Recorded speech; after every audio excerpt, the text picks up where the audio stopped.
In today's video, I'm going to show you exactly how to change units in Adobe Illustrator quickly and correctly. Whether you're working on a logo, print design, packaging, or web graphics, setting the right measurement units is extremely important. Using the wrong units can throw off your entire layout, especially if you're switching between pixels for digital work and inches or millimeters for print.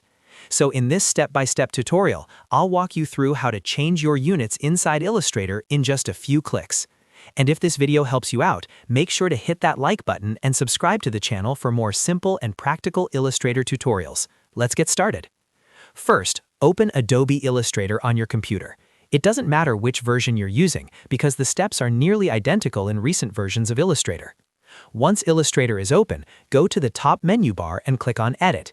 If you're using a Mac, you'll click on Illustrator in the top menu instead.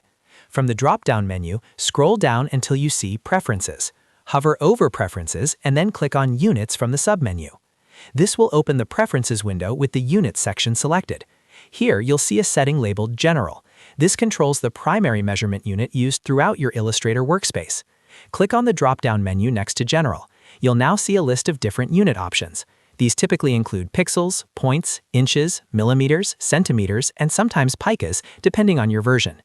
Now choose the unit that fits your project. If you're designing for web, social media, or screen-based content, you'll usually want to select pixels. If you're working on print materials like flyers, posters, business cards, or packaging, you'll typically choose inches or millimeters depending on your region and print requirements. After selecting your preferred unit, simply click OK in the bottom right corner of the Preferences window. And that's it. Your Illustrator document will now use the new measurement unit moving forward.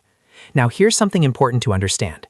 Changing the units in Preferences affects how measurements are displayed, but it does not automatically rescale your existing artwork.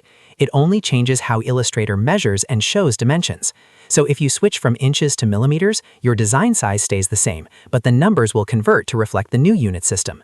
Also, keep in mind that if you want to change units for a specific document only, you can open the Document Setup panel from the File menu and adjust settings there.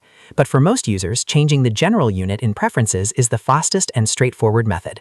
If you ever need to switch units again, just repeat the same steps. Go to Edit, then Preferences, then Units, choose your new measurement type, and click OK. It only takes a few seconds once you know where to look. Using the correct units from the start can save you a lot of headaches, especially when sending files to clients or print shops. It ensures accuracy, keeps scaling consistent, and helps you avoid resizing issues later on. So that's how you change units in Illustrator quickly and easily. If you found this tutorial helpful, make sure to give this video a thumbs up and subscribe for more easy Illustrator guides in 2026 and beyond. Thanks for watching, and I'll see you in the next video.